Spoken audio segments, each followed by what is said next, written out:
Friend, India GK master में आपका स्वागत है। जैसे कि आप जान रहे हैं कि लाइब्रेरियन का जो बहाली आ रही है, उन्हीं को देखते हुए मैं आप लोगों के लिए डेली 50 प्रश्न लेकर के आते हैं।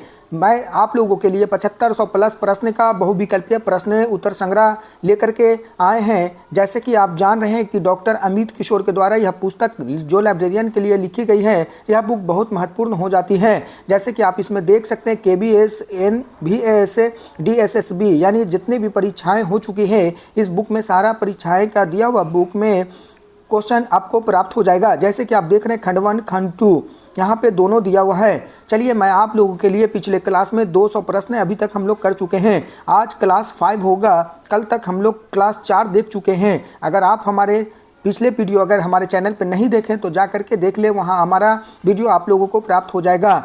और PDF के लिए प्ले लिस्ट में जा करके डाउनलोड कर लें। चलिए आज का 201वां प्रश्न हम लोग देख लेते हैं। आप हमारे चैनल पर नए हैं तो चैनल को लाइक, सब्सक्राइब और शेयर जरूर कर दें। चलिए आज का हम लोग 201वां प्रश्न देखते हैं। आज हम लोग 201वां प्रश्न देखेंगे। कल हम लोग 200 प्रश्न पूरा कंप्लीट कर चुके थे। आप अगर हमारे पिछले वीडियो नहीं देखें तो हमारे चैनल पर जाकर के देख ले, वहाँ सारा वीडियो आप लोगों को प्राप्त हो जाएगा। चलिए 201वां प्रश्न क्या कह रहा है। कह रहा है यूनेस्को के पुस्तकालय एवं सूचना क्षेत्र का प्रमुख प्रकाशन है। क्या कह रहा है, तो यूनेस्को के पुस्तकालय एवं सूचना क्षेत्र का प्रमुख प्रकाशन है। कौन सा हो जाएगा इसका आंसर? 201 का आंसर हो जाएगा ऑल ऑफ द एबव। यहाँ पे देखिएगा आंसर तीनों हो जाएगा। चलिए आप लोग देख लीजिएगा। आप हमारे चैनल पर नए हैं तो चैनल को लाइक, सब्सक्राइब और शेयर जरूर कर दें। चलिए यहाँ पे देखिए 202 प्रश्न क्या कह रहा है। कह रहा है FID की स्थापना ब्रुसेल्स में 12 सितंबर 1895 ईस्वी को किसके द्वारा की गई थी। मैं प्रश्न फिर से पढ़ के बता देते हैं, आप लोगों को समझ में आ जाएगा। कह रहा FID की स्थापना ब्रुसेल्स में कहाँ हुआ था, तो ब्रुसेल्स में 12 सितंबर 1895 को किसके द्वारा की गई थी।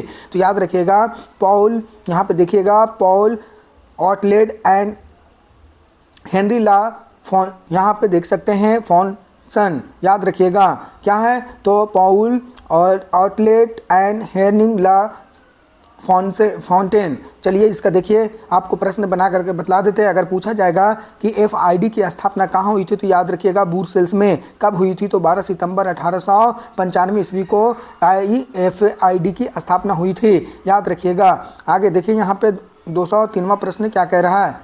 3वां प्रश्न देखिए यहाँ पे क्या कह रहा है। 203वां प्रश्न है कि ब्रुसेल्स में FID की स्थापना किस नाम से की गई थी। कह रहा है ब्रुसेल्स में FID की स्थापना किसके नाम से की गई थी। तो याद रखिएगा यहाँ पे देखिए आंसर ए हो जाएगा इंटरनेशनल इंस्टीट्यूट ऑफ इंस्टीट्यूट, यहाँ पे क्या बोल रहे हैं, international institute of bibliography IIB।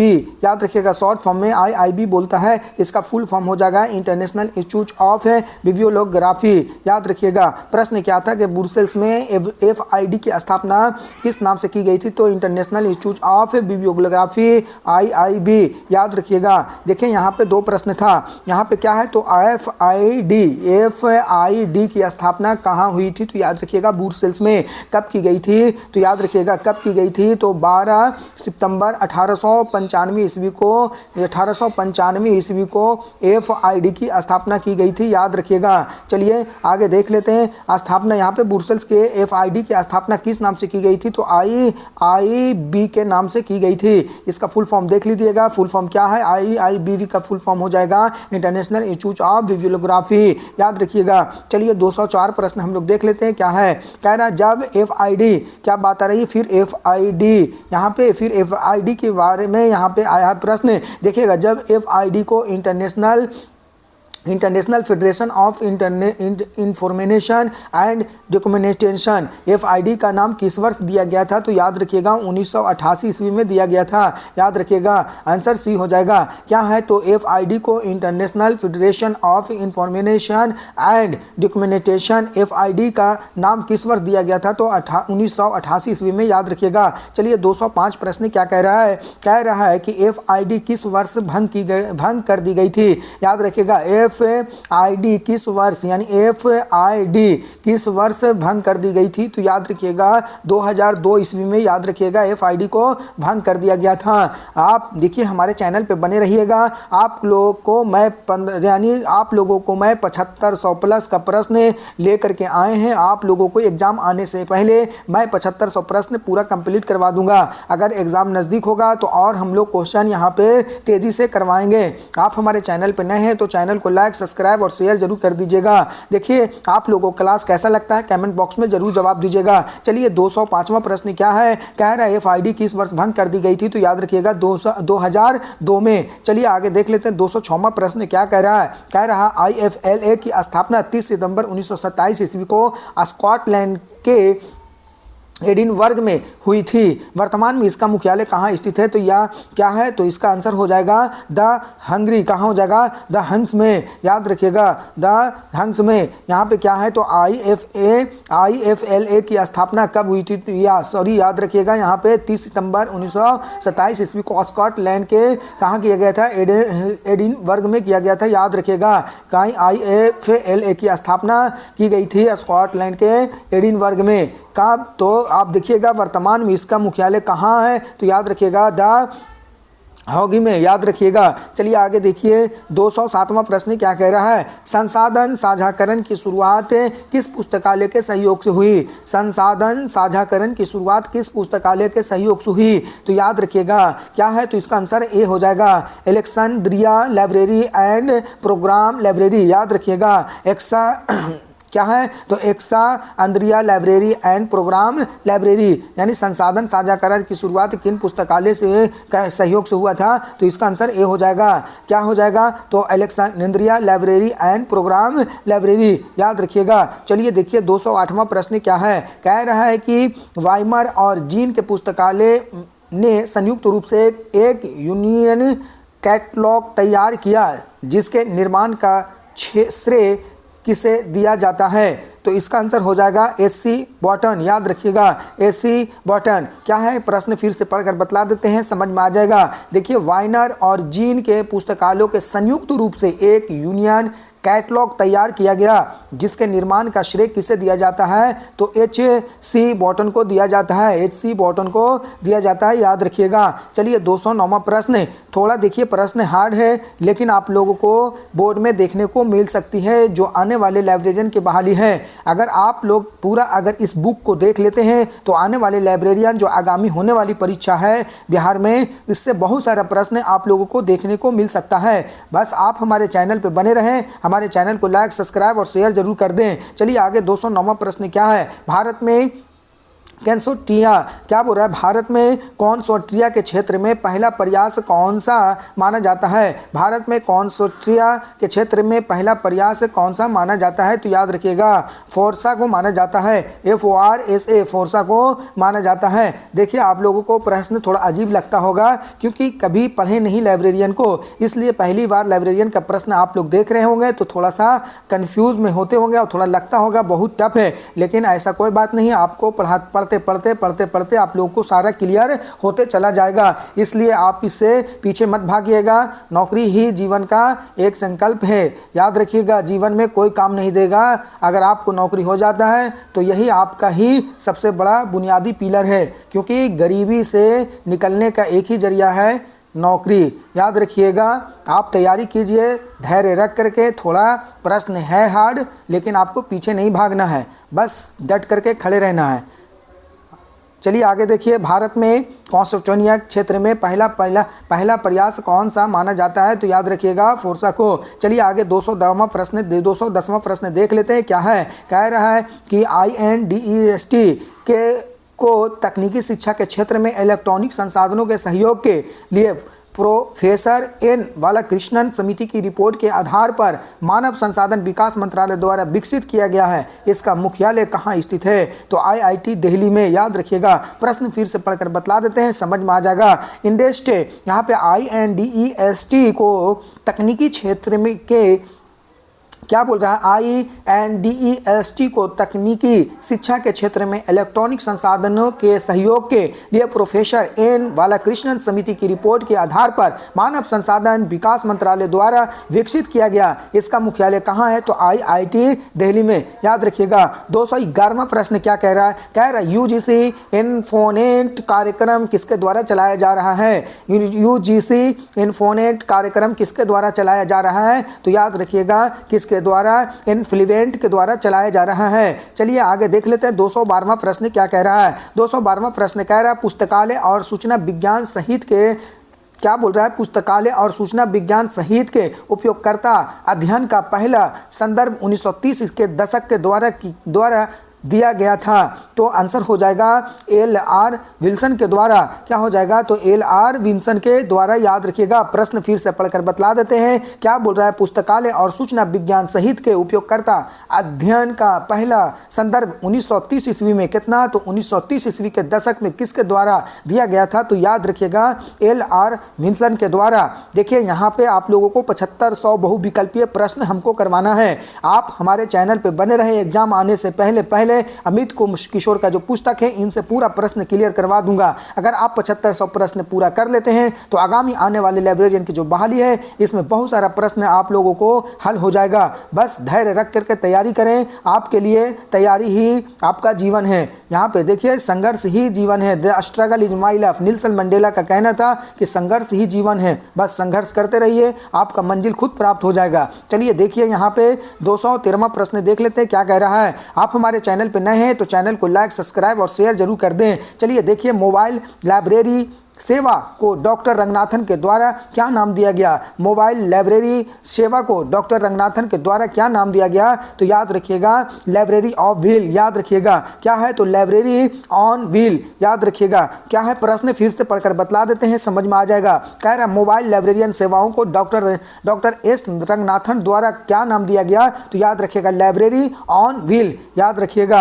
आगे देखिए 214वां प्रश्न क्या कह रहा है। कह रहा है वैसे लोग जो भौगोलिक या अन्य कारणों से पुस्तकालय सेवाओं तक नहीं पहुंच सकते हैं, वे पुस्तकालय सेवा उपयोग खाली जगह द्वारा कर सकते हैं। उसका नाम है ब्रांच लाइब्रेरी। क्या है, तो ब्रांच लाइब्रेरी। फिर से प्रश्न पढ़कर बतला देते हैं। वैसे लोग जो भौगोलिक या अन्य कारणों से पुस्तकालय सेवाओं में नहीं पहुंच सकते हैं, पुस्तकालय सेवा का उपयोग कर सकते हैं। उसका नाम है क्या, तो याद रखिएगा ब्रांच लाइब्रेरी। कहने का मतलब है जहां सुविधा नहीं पहुंचेगा भौगोलिक और अन्य कारणों से, तो उसे हम क्या कहेंगे, तो ब्रांच लाइब्रेरी। याद रखिएगा। चलिए 215वां प्रश्न पढ़ लिख करके देख लेते हैं क्या आया है। 215 प्रश्न की प्रचार सेवा के अभिप्राय पुस्तकालयों के उन गतिविधियों से है जिनके द्वारा पुस्तकालय सेवा उन पाठकों तक पहुंचाई जाती है जो किसी कारणवश से पुस्तक तक नहीं पहुंच पाते हैं, तथा प्रचार सेवा वह सेवा है जिनके द्वारा, यहाँ पे देखिए ऑप्शन यहाँ पे क्या है,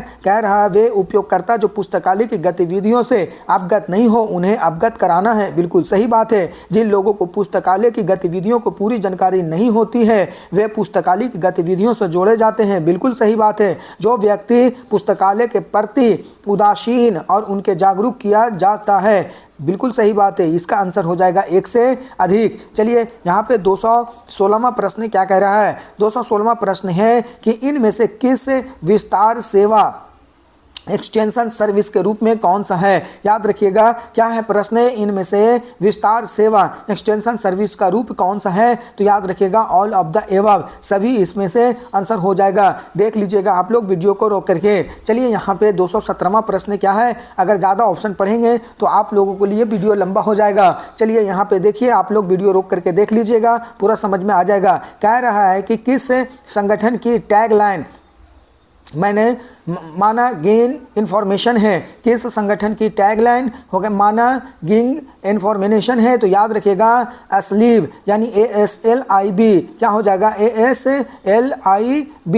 याद रखिएगा। चलिए आगे 258वां प्रश्न देख लेते हैं। क्या रहा है कि भारत में ISBN प्रदान करने वाली संस्था है? क्या है? भारत में ISBN प्रदान करने वाली संस्था है RRNA। कहाँ? तो न्यू दिल्ली में, याद रखिएगा। RRNA न्यू दिल्ली में, याद रखिएगा। क्या है? तो फिर से पढ़कर बतला देते हैं, भारत में ISBN प्रदान करने वाली संस्था कौन है? तो याद रखिएगा RRNA न्यू दिल्ली में, याद रखिएगा। चलिए आगे यहाँ पे 219वां प्रश्न देख लेते हैं। क्या है? कह रहा है ISBN क्या है? तो ISBN प्रदान करने वाला कार्यालय RRN किस वर्ष कोलकाता से दिल्ली स्थानांतरित किया गया था? तो याद रखिएगा 2011 ईस्वी में। क्या है? प्रश्न फिर से पढ़कर बतला देते हैं, ISBN प्रदान करने वाला कार्यालय क्या है? तो RRR, याद रखिएगा RRRN यहाँ पे किस वर्ष कोलकाता से दिल्ली स्थानांतरित किया गया था? तो 2011 ईस्वी में, याद रखिएगा। चलिए आगे 220 प्रश्न देख लेते हैं। क्या है? कह रहा है कौन सा संगठन भारत के ISSN प्रदान करता है? क्या है? कौन सा संगठन भारत में ISSN प्रदान करता है? तो आंसर हो जाएगा NISCPR, याद रखिएगा। चलिए आगे 221वां प्रश्न देख लेते हैं। क्या है? कह रहा है कि किस संस्थान से सिस्टर लाइब्रेरी को अवधारणा विकसित की गई है?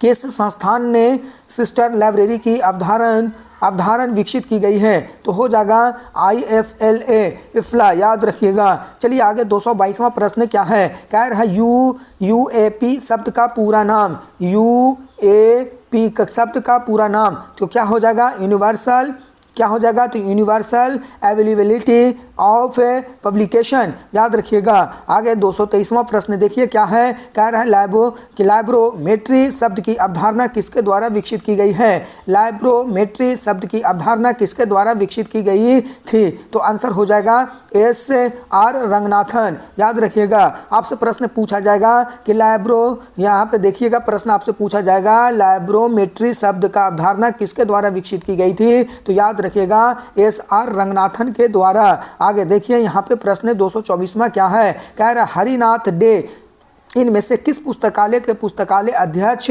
थे? क्या कह रहा है कि हरिनाथ डे इनमें से किस पुस्तकालय के पुस्तकालय अध्यक्ष थे? तो याद रखिएगा इंपीरियल लाइब्रेरी। आपसे पूछा जाएगा प्रश्न कि इंपीरियल लाइब्रेरी के पुस्तकालय अध्यक्ष कौन थे? तो याद रखिएगा हरिनाथ डे। आप हमारे चैनल पे बने रहें, मैं आप लोगों को 7500 प्रश्न पूरा क्लियर करवाना है। चलिए आप हमारे चैनल पे नए हैं तो चैनल को लाइक, सब्सक्राइब और शेयर जरूर कर दें।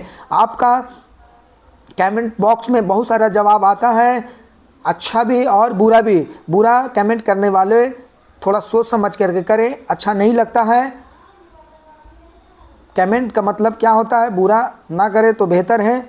चलिए आपका प्यार ही मेरा मोटिवेट है। आप कमेंट बॉक्स में जवाब दें, आपका कमेंट बॉक्स में जवाब आने से मुझे मोटिवेट होता है। आप हमारे चैनल पे बने रहें, चैनल को लाइक, सब्सक्राइब और शेयर जरूर कर दें। क्लास कैसा लगता है कमेंट बॉक्स में ज़रूर जवाब दें। चलिए आगे देखिए, बहुत सारे कमेंट बॉक्स में जवाब आया कि सर PDF चाहिए। तो PDF आपको हम डिस्क्रिप्शन में दे चुके हैं, आप वहाँ पे डाउनलोड कर लीजिएगा। चलिए आगे देखते हैं। INB भारतीय राष्ट्रीय ग्रंथ सूची का निर्माण और प्रकाशन किसके द्वारा किया जाता है? क्या बोल रहा है कि INB इसका फुल फॉर्म होता है भारतीय राष्ट्रीय ग्रंथ सूची का निर्माण और प्रकाशन किसके द्वारा किया जाता है? सेंट्रल रेफरेंस लाइब्रेरी के द्वारा, जिसको बोलते हैं CRL। क्या है? तो सेंट्रल रेफरेंस लाइब्रेरी के द्वारा। आगे देखिए 226वां प्रश्न क्या कह रहा है? कह रहा है रंगनाथन के द्वारा Sharada Ranganathan endowment of library science की स्थापना कब की गई थी? तो 1963 ईस्वी में, याद रखिएगा। चलिए प्रश्न फिर से पढ़कर बतला देते हैं, आप लोगों को समझ में आ जाएगा। कह रहे रंगनाथन द्वारा, क्या है? तो यहाँ पे याद रखिएगा SR रंगनाथन के द्वारा Sharada Ranganathan endowment of library science की स्थापना कब हुई थी? तो याद रखिएगा 1963 ईस्वी में। आपसे प्रश्न ये भी पूछ सकता है कि Sharada Ranganathan endowment of library science की स्थापना किसने किया था? तो याद रखिएगा SR रंगनाथन ने। कब किया था? तो 1963 ईस्वी में, याद रखिएगा। चलिए आगे 227वां प्रश्न क्या है? कह रहा है डॉक्टर SR रंगनाथन को पुस्तकालय विज्ञान के राष्ट्रीय प्रोफेसर के रूप में कब नियुक्त किया गया था? तो याद रखिएगा 1965 ईस्वी में। आपसे प्रश्न ये भी पूछ सकता है, क्या प्रश्न पूछेगा कि रंगनाथन को राष्ट्रीय प्रोफेसर के रूप में कब नियुक्त किया गया था? तो याद रखिएगा 1965 ईस्वी में, याद रखिएगा। चलिए आगे देख लेते हैं 228वां प्रश्न क्या है। कह रहा है कि 5 लॉज ऑफ लाइब्रेरी साइंस 1931 में पुस्तक के द्वारा प्रकाशित की गई थी। देखिए यहाँ पे क्या प्रश्न है कि 5 लॉज ऑफ लाइब्रेरी साइंस 1931 में पुस्तक किसके द्वारा प्रकाशित की गई थी? तो याद रखिएगा किसके द्वारा? मद्रास लाइब्रेरी एसोसिएशन, एडवर्ड गोल्सन, याद रखिएगा क्या है? तो मद्रास लाइब्रेरी एसोसिएशन, एडवर्ड गोल्डरेशन, याद रखिएगा। इसका आंसर क्या हो जाएगा? तो ए हो जाएगा। चलिए आगे देखिए 229वां प्रश्न क्या है। कह रहा है पुस्तकालय विज्ञान का कौन सा नियम रीडर पाठक पर केंद्रित है? याद रखिएगा आपसे प्रश्न पूछा जाएगा पुस्तकालय विज्ञान का कौन सा नियम रीडर पाठक पर केंद्रित है? तो याद रखिएगा सेकंड एंड फोर्थ लॉ। आपसे पूछा जाएगा कि सेकंड एंड फोर्थ लॉ किस पर केंद्रित है? तो याद रखिएगा क्या पर? तो वो रीडर पाठक पर सेकंड एंड फोर्थ लॉ से संबंधित है, याद रखिएगा। आगे 230वां प्रश्न देखिए क्या कह रहा है। कह रहा है पुस्तकालय विज्ञान का कौन सा नियम पुस्तक के उपयोग पर केंद्रित है? क्या बोल रहा है? पुस्तकालय विज्ञान का कौन सा नियम पुस्तक के उपयोग पर केंद्रित है? तो याद रखिएगा फर्स्ट एंड थर्ड लॉ, याद रखिएगा। आगे देखिए 231 प्रश्न क्या कह रहा है। पुस्तकालय विज्ञान का कौन सा नियम पुस्तकालय के प्रबंधन और विस्तार से संबंधित है? तो वो हो जाएगा फिफ्थ। क्या हो जाएगा? तो फिफ्थ, याद रखिएगा पुस्तकालय विज्ञान का कौन सा नियम पुस्तकालय के प्रबंधन एवं विस्तार से संबंधित है? तो याद रखिएगा फिफ्थ है। आगे देखिए 232वां प्रश्न। आप हमारे चैनल पर नए हैं तो चैनल को लाइक, सब्सक्राइब और शेयर जरूर कर दे। मेरा क्लास कैसा लगा आपको कमेंट बॉक्स में जवाब जरूर दीजिएगा। चलिए आगे देखिए IFLA द्वारा सार्वजनिक पुस्तकालय के लिए मानक स्टैंडर्ड्स किस वर्ष प्रकाशित किया गया था? IFLA के द्वारा सार्वजनिक पुस्तकालय के लिए मानक स्टैंडर्ड्स किस वर्ष प्रकाशित किया गया था? तो याद रखिएगा 1973 ईस्वी में। इसका आंसर क्या हो जाएगा? तो 1973 ईस्वी में। चलिए आगे 233वां प्रश्न देख लेते हैं क्या है। कह रहा है जॉन मैकफेरलेन इंपीरियल लाइब्रेरी के पहले कहाँ डिप्टी लाइब्रेरियन थे? क्या बोल रहा है कि जॉन मैकफेरलेन इंपीरियल लाइब्रेरी के पहले कहाँ डिप्टी लाइब्रेरियन थे? तो याद रखिएगा आंसर हो जाएगा ब्रिटिश म्यूजियम, याद रखिएगा ब्रिटिश म्यूजियम, याद रखिएगा। आगे देखिए क्या है। तो 234वां प्रश्न भारत, यहाँ पे देखिएगा 234वां प्रश्न KM असादुतुल्ला किस पुस्तकालय के पुस्तकालय अध्यक्ष थे? आप यहाँ पे देख सकते हैं KM असादुतुल्ला किस पुस्तकालय के पुस्तकालय अध्यक्ष थे? तो याद रखिएगा इंपीरियल लाइब्रेरी के। आपसे पूछा जाएगा कि KM असादुल्ला किस पुस्तकालय के पुस्तकालय अध्यक्ष थे? तो याद रखिएगा इंपीरियल लाइब्रेरी का। चलिए आगे देख लेते हैं 235वां प्रश्न जो मोस्ट इंपॉर्टेंट है। पटना में खुदा बख्श ओरिएंटल रिपब्लिक, क्या बोल रहे हैं यहाँ पे? पटना में खुदा बख्श ओरिएंटल पब्लिक लाइब्रेरी की स्थापना किस वर्ष की गई थी? तो 1891 ईस्वी में, याद कीजिएगा अच्छा से। क्या बोल रहा है? पटना में खुदा बख्श ओरिएंटल पब्लिक रिपब्लिक की स्थापना किस वर्ष की गई थी? तो 1891 ईस्वी में, याद रखिएगा। प्रश्न ये भी पूछ सकता है कि खुदा बख्श ओरिएंटल पब्लिक लाइब्रेरी कहाँ स्थित है? तो याद रखिएगा पटना में। कहाँ है? तो पटना में, याद रखिएगा खुदा बख्श लाइब्रेरी पटना में है। आगे देखिए यहाँ पे 236वां प्रश्न क्या है। ILA की स्थापना 1933 ईस्वी में हुई थी। उस समय इसका मुख्यालय कहाँ स्थित था? तो आंसर याद रखिएगा कोलकाता में। कहाँ? तो कोलकाता में। यानी ILA की स्थापना कब हुई थी? तो 1933 में। उस समय इसका मुख्यालय कहाँ था? तो कोलकाता में, याद रखिएगा। आपसे यह भी प्रश्न पूछ सकता है कि ILA की स्थापना कब हुई थी? तो 1933 ईस्वी में, याद रखिएगा। इसका मुख्यालय कहाँ है ILA का? तो कोलकाता में, याद रखिएगा। आगे देखिए 237वां प्रश्न क्या है। वर्तमान में ILA का मुख्यालय कहाँ है? तो याद रखिएगा न्यू दिल्ली में। कहाँ? तो न्यू दिल्ली में। सबसे पहले यहाँ पे दो प्रश्न हैं, दोनों देख लीजिए, कंफ्यूज मत कीजिएगा। ILA की स्थापना 1933 में हुई थी। उस समय इसका मुख्यालय कहाँ था? तो याद रखिएगा कोलकाता में। और यहाँ पे देखिए इसी का प्रश्न है, वर्तमान में ILA का मुख्यालय कहाँ है? तो याद रखिएगा दिल्ली में। ILA की स्थापना कब हुई थी? तो 1933 ईस्वी में। उसका मुख्यालय कोलकाता में था। और अभी वर्तमान में ILA का मुख्यालय कहाँ है? तो दिल्ली में, याद रखिएगा, कंफ्यूज मत कीजिएगा। आगे देखिए 238वां प्रश्न क्या है। कह रहा है कि सलाहकार समिति एडवाइजरी कमेटी के अध्यक्ष कौन थे? सलाहकार समिति एडवाइजरी कमेटी के अध्यक्ष कौन थे? तो केपी सिन्हा, याद रखिएगा। कौन थे? तो केपी सिन्हा। सलाहकार समिति एडवाइजरी कमेटी के अध्यक्ष कौन थे? तो केपी सिन्हा थे, याद रखिएगा। आगे 239वां प्रश्न देखिए क्या है। दिल्ली पब्लिक लाइब्रेरी का निर्माण किसके सहयोग के द्वारा किया गया था? दिल्ली पब्लिक लाइब्रेरी का निर्माण किसके सहयोग के द्वारा किया गया था? तो याद रखिएगा यूनेस्को के सहयोग से, यूनेस्को के सहयोग से दिल्ली पब्लिक लाइब्रेरी का निर्माण किया गया था। चलिए 240वां प्रश्न देखिए क्या है। आप हमारे चैनल पर नए हैं तो चैनल को लाइक, सब्सक्राइब और शेयर जरूर कर दें। कमेंट बॉक्स में जरूर जवाब दीजिएगा क्लास कैसा लगा।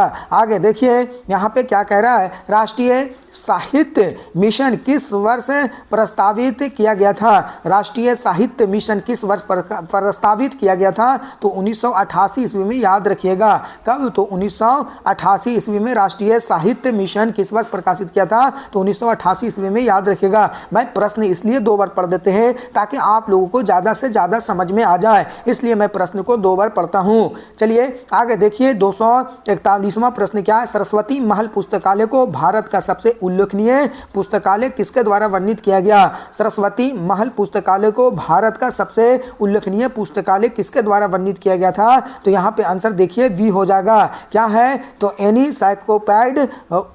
साइकोपैड ब्रिटिनिसन, याद रखिएगा। आगे देखिए यहाँ पे क्या है। 242वां प्रश्न क्या कह रहा है। कह रहा है कि रामपुर राजा लाइब्रेरी यूपी की स्थापना किसके द्वारा की गई थी? क्या है? तो रामपुर, क्या है? तो रामपुर राजा लाइब्रेरी यूपी की स्थापना किसके द्वारा की गई थी? तो याद रखिएगा नवाब फैजुल्लाह खां। किसके द्वारा? तो नवाब फैजुल्लाह खां, याद रखिएगा। आपसे यह भी प्रश्न पूछा जा सकता है कि नवाब फैजुल्लाह खां किस लाइब्रेरी की स्थापना की गई थी? तो याद रखिएगा रामपुर राजा लाइब्रेरी की स्थापना नवाब फैजुल्लाह खां किया गया था। प्रश्न ये भी आपसे पूछ सकता है कि रामपुर राजा लाइब्रेरी कहाँ स्थित है? तो यूपी में, याद रखिएगा। चलिए आगे 243वां प्रश्न क्या कह रहा है। कह रहा है कि विद्वान डेटाबेस का रख रखाव किसके द्वारा किया जाता है? विद्वान डेटाबेस का रख रखाव किसके द्वारा किया जाता है? तो याद रखिएगा इन्फ्लुएंट के द्वारा रख रखाव किया जाता है। किसका? तो डेटाबेस का। आगे देखिए 244वां प्रश्न क्या कह रहा है। कह रहा है 244वां प्रश्न विज्ञान डेटाबेस क्या है? क्या है? तो विज्ञान डेटाबेस क्या है? चलिए इसका क्या है? तो बोथ ऑफ द एबव। क्या है? तो बोथ ऑफ द एबव। यहाँ पे आप देख सकते हैं। 245वां प्रश्न देखिए क्या है। 245वां प्रश्न वर्ष 2002 से संबंधित है। ऑल ऑफ द एबव यानी FID यहाँ पे देख सकते हैं 1 2 3 यानी ऑल ऑफ द एबव, इनमें से सभी। यहाँ पे देख लीजिएगा वीडियो को रोक करके। चलिए आगे 246वां प्रश्न क्या कह रहा है। 246वां प्रश्न है कि संस्थाओं और उनकी स्थापना के वर्ष के आधार पर निम्नलिखित सूचियों को मिलान करें। यहाँ पे देखिए आप लोगों को मिलान करना है, तो यहाँ पे आंसर ए हो जाएगा। चलिए देखिए मिलान कर देते हैं, समझ में आ जाएगा। 4 का आंसर ए हो जाएगा। 4 का आंसर क्या हो जाएगा? तो ए हो जाएगा।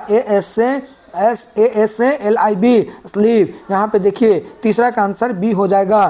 तो यहाँ पे स्लीप का स्थापना 1924 में हुआ था, याद रखिएगा। तीसरा का आंसर बी हो जाएगा। क्या हो जाएगा? लाइब्रेरी एसोसिएशन UK है ना, लाइब्रेरी एसोसिएशन की स्थापना कब हुई थी? तो याद रखिएगा 1877 ईस्वी में। दूसरा का देखिए आंसर सी हो जाएगा। दूसरा होगा IASLC यानी दूसरा का स्थापना सी हो जाएगा 1955 ईस्वी में। और एक का हो जाएगा डी। क्या हो जाएगा? ITLIC की स्थापना 1969 ईस्वी में। चलिए आप लोग मिला लीजिएगा, बढ़िया से देख लीजिएगा। देखिए इसमें 7500 प्लस प्रश्न हैं। इस बुक में बहुविकल्पीय प्रश्न है। जो प्रश्न उत्तर है डॉक्टर अमित किशोर के द्वारा लिखी गई यह पुस्तक बहुत महत्वपूर्ण हो जाती है। आने वाली जो लाइब्रेरियन की बहाली है 7500 प्लस प्रश्न इसमें दिया हुआ है। मैं आप लोगों को पूरा कंप्लीट करवा दूंगा। आप हमारे चैनल पर बने रहें, चैनल को लाइक सब्सक्राइब और शेयर जरूर कर दें। चलिए आगे देखिए 247वां प्रश्न क्या कह रहा है। कह रहा है कि संस्थाओं उनकी स्थापना के वर्ष के आधार पर निम्नलिखित सूचियों का मिलान कीजिए। चलिए यहाँ पे देखिए, मैं थोड़ा सा वीडियो को पॉज करता हूँ, यहाँ पर आप लोग देख लीजिएगा और मिलान कर लीजिएगा। चलिए देखिए, मैं आप लोगों को बता देते हैं, तीसरा का ए हो जाएगा, चौथा का बी हो जाएगा, एक का सी हो जाएगा और दो का डी हो जाएगा। आप लोग मिलान कर लीजिएगा वीडियो को पॉज करके। चलिए आगे देख लेते हैं 248वां प्रश्न क्या कह रहा है, ताकि वीडियो लंबा ना हो, इसलिए आप लोग रुक करके खुद ही मिलान कर लीजिएगा। देखिए 248वां प्रश्न क्या है, संस्थाओं उनकी स्थापना के वर्ष के आधार पर निम्नलिखित सूचियों का मिलान करें। देखिए यहाँ पे मिलान कर लीजिएगा। मिलान करने वाले यहाँ पे बहुत सारा 4-5 प्रश्न हो जाता है, याद कर लीजिएगा, इंपॉर्टेंट है। चलिए देखिए, तीसरा का ए हो जाएगा, एक का बी हो जाएगा, 4 का सी हो जाएगा, 2 का डी हो जाएगा, मिलान कर लीजिएगा। आगे देखिए 249वां प्रश्न क्या है। 249वां प्रश्न है, क्या बोल रहा है कि संस्था और उसकी स्थापना के वर्ष के आधार पर निम्नलिखित सूचियों का मिलान करें। बहुत अच्छा है, इसमें प्रश्न देखने को मिल सकता है, लाइब्रेरियन जो बहाली आ रही है, हो सकता है, इसलिए आप लोग कॉपी में नोट्स कर लीजिएगा। स्थापना और संस्थाओं का स्थापना किस वर्ष हुई थी, आप लोग मिलान कर लीजिएगा। देखिए इसका आंसर बी हो जाएगा, 1 का हो जाएगा ए, आगे देखिए 2 का हो जाएगा बी, 3 का सी हो जाएगा और 4 का डी हो जाएगा, मिलान कर लीजिएगा। चलिए आगे आज का लास्ट प्रश्न है, यहाँ पे 250 प्रश्न आज लास्ट है। संस्थाओं और उनके मुख्यालय के आधार पर निम्नलिखित सूचियों का मिलान करें। यहाँ पे सूची का मिलान करना है, कौन कहाँ है। चलिए यहाँ पे देखिए, छोटा करके दिखा देते हैं, आप लोगों को समझ में आ जाएगा।